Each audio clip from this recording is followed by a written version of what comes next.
Well, good evening, visitors. Welcome to the Australian War Memorial's Last Post ceremony. My name is Richard Cruz, and joining us today is His Excellency General, the Honourable David Hurley, Governor-General of the Commonwealth of Australia, and our Commander-in-Chief of the Australian Defence Forces. We're also honoured to acknowledge Her Excellency Mrs Linda Hurley and Queensland's Windsor State School. And we warmly welcome the Defence Special Service officers who are also joining us this evening. As always, we welcome the veterans who have served, those that are still serving, and the families that love and support them. We acknowledge the members of RSL and Services Clubs Association, RSL Victoria and RSL Queensland, who are watching the broadcast of this ceremony across Australia. During this evening's ceremony, wreaths will be laid at the base of the Pool of Reflection by visitors to the memorial and the following students. From New South Wales, Chifley College, Mount Druitt. From the Northern Territory, Berry Springs Primary School. From Queensland, Caloundra City School, Pelican Waters. And from Western Australia, Holy Cross College, Ellenbrook. If you're able, I invite you all to please stand and join in singing the National Anthem.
Students, please be seated.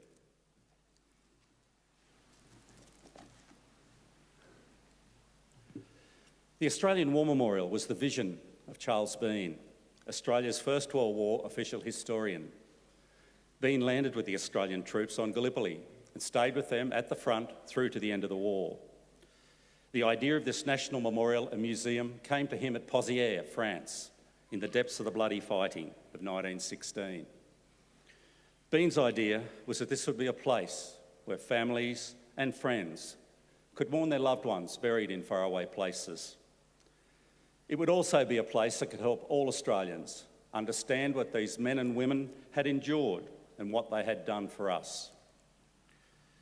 Bean's vision, to which we remain true, is best expressed as inscribed in the entrance to the memorial's galleries.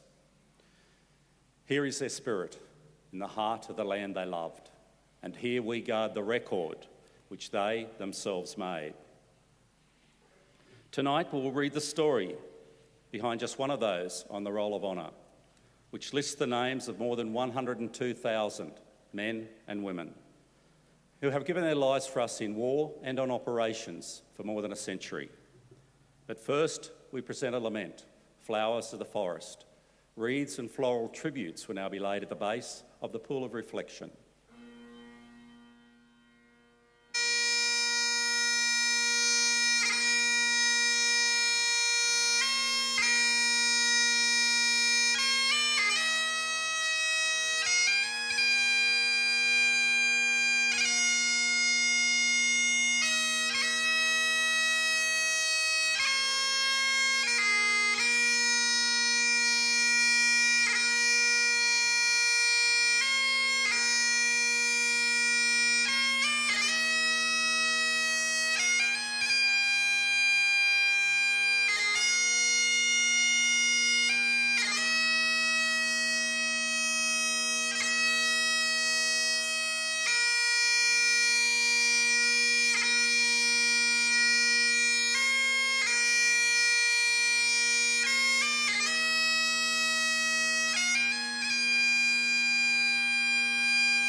Today we remember and pay tribute to Lieutenant Reginald Ernest Forwood. Reginald Forwood was born on the 13th of July 1885, one of 8 children born to Walter and Harriet Forwood of Adelaide. Born in the suburb of Mile End, he was educated at the Barton and Sturt Street public schools, later attending St Peter's College. His father was a well-known engineer, the founder of the firm Forwood, Downes & Co, and was a representative for a number of councils and trusts. Reginald undertook an apprenticeship in engineering at his father's firm and later worked at Broken Hill. On his return to Adelaide, he became chief draftsman and quantity surveyor for Forwood, Downes & Company. He also served as a junior warden of St Peter's Collegiate Masonic Lodge. Reginald Forwood enlisted in the Australian Imperial Force in July 1915. He underwent a period of training in Australia and proved an able soldier. By the end of the year, he had received his commission, and in March 1916, left Australia in command of a contingent of reinforcements to the 27th Battalion. Second Lieutenant Forwood was sent to England, and from there to France to fight on the Western Front. In July and August 1916, the 27th Battalion fought a number of operations near the French village of Pozières, notably capturing a fortified windmill on the outskirts of the village. Again, Forwood proved his value as a soldier, and in September 1916 was promoted to full lieutenant. In September and October, the 27th Battalion spent time in a quieter sector of the front before returning to the Somme. The front line was still a dangerous place to be, however, and in October, Forwood is recorded as having been wounded but remaining on duty. In early November, the battalion participated in operations near the French village of Fleur. 2 attacks ultimately floundered in the mud, and the 27th Battalion suffered heavy casualties. On the 17th of November, during the battalion's second stint in the front line, and the day before it was to be relieved, Lieutenant Forwood was wounded. He was probably hit by artillery fire while working in the front lines to improve the 27th's position. He was evacuated with serious wounds to his head and a shattered left arm, and died of his wounds 3 days later at a casualty clearing station. Today, Lieutenant Reginald Forwood is buried in Hayley Station Cemetery in France under the Latin inscription Pro Deo et Patria, meaning for God and country. He was 31 years old. His name is listed on the Roll of Honour on my right, among almost 62,000 Australians who died while serving in the First World War. An image of his headstone is displayed today beside the pool of reflection. This is but one of the many stories of service and sacrifice told here at the Australian War Memorial. We now remember Lieutenant Reginald Ernest Forwood, who gave his life for us, for our freedoms, and in the hope of a better world.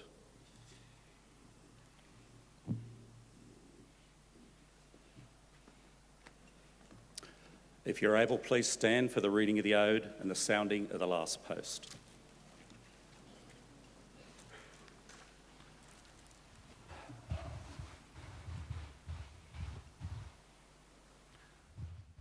They shall grow not old, as we that are left grow old. Age shall not weary them, nor the years condemn. At the going down of the sun, and in the morning, we will remember them.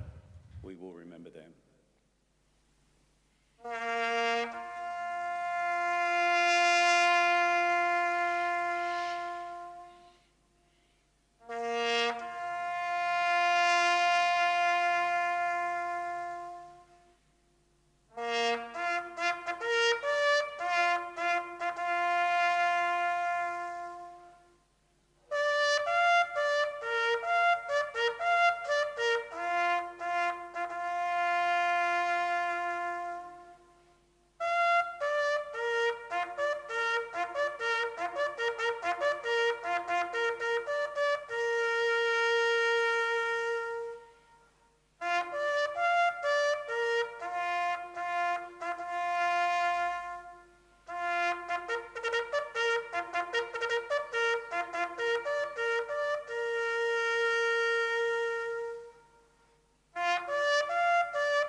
lest we forget. lest we forget.